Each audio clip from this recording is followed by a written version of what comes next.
Nous allons essayer de comprendre pourquoi les roches magmatiques des zones de subduction n'ont pas toutes la même composition. Vous avez vu en TP des andésites et des rhyolites qui sont toutes les deux des roches volcaniques qu'on peut observer à proximité des volcans dans les zones de subduction. Comme le tableau l'indique ici, la composition chimique de ces deux roches n'est pas la même. On peut constater par exemple que la rhyolite contient beaucoup plus de silice que l'andésite. Pourtant, toutes les deux proviennent du magma emprisonné dans la chambre magmatique et qui a réussi, au cours d'une éruption, à atteindre la surface. Alors pourquoi, si ces deux roches sont issues du même magma initial, est-ce qu'elles ont des compositions chimiques finales qui sont différentes l'une de l'autre?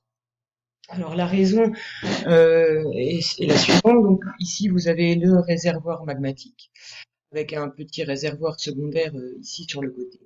Et lorsque le magma séjourne dans ces réservoirs magmatiques, la température va diminuer et elle ne diminue pas de manière homogène.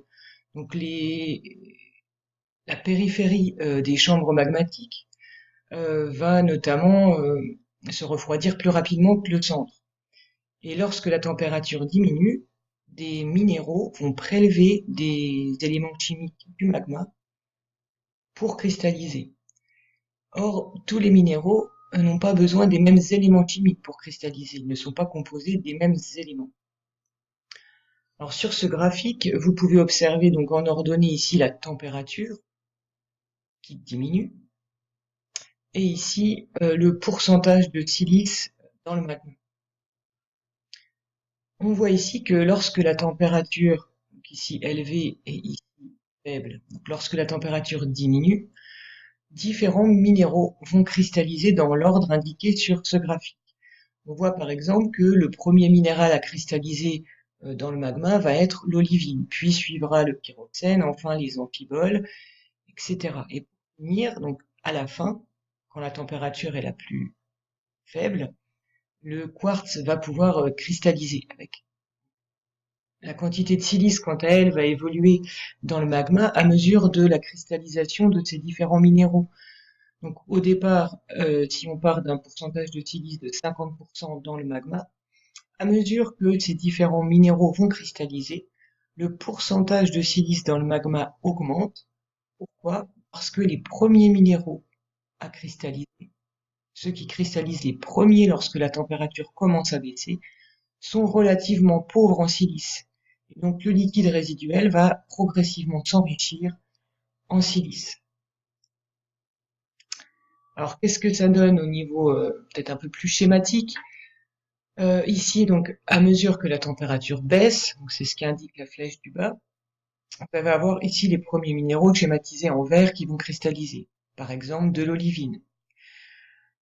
En cristallisant, l'olivine va prélever dans le magma les éléments dont elle a besoin. D'ailleurs, peu de silice, comme on l'a vu dans le graphique précédent.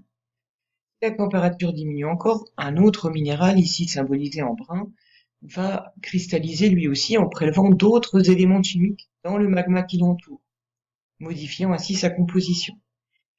À nouveau, un autre minéral se met à cristalliser, et ainsi de suite jusqu'à ce stade. On est d'accord que à chaque fois qu'un minéral cristallise, comme il va prélever dans le magma des éléments chimiques différents selon le type de minéral, la composition minéralogique du magma résiduel, du liquide, va évoluer. Et donc, par exemple, dans ce stade final ici, la composition du magma en mauve sera très riche en silice, que beaucoup de minéraux pauvres en silice seront cristallisés. Et si ce magma atteint la surface, alors la lave sera énormément enrichie en silice et vous pourrez avoir une roche de type rhyolite qui pourra se former avec la présence de quartz, qui est un minéral exclusivement constitué de silice SiO2. En revanche, si c'est ce type de magma qui réussit à atteindre la surface rapidement, il sera pauvre en silice puisque peu de minéraux auront cristallisé et on aura plutôt des roches de type andésitique. Et finalement, donc, cette cristallisation fractionnée du magma et son évolution au cours du temps à mesure que des minéraux cristallisent dans le réservoir magmatique est à l'origine d'une différence de minéraux des roches qu'on trouve dans les zones de subduction. Donc, par exemple, dans la rhyolite, vous pouvez trouver du quartz puisque le liquide est riche en silice. Il est très différencié. En revanche, l'andésite ne contient pas de quartz puisque le magma à l'origine de sa formation est relativement pauvre en silice puisque probablement peu de minéraux avaient eu le temps de cristalliser avant sa remontée à la surface. Donc voilà l'explication à la question posée au début de la vidéo.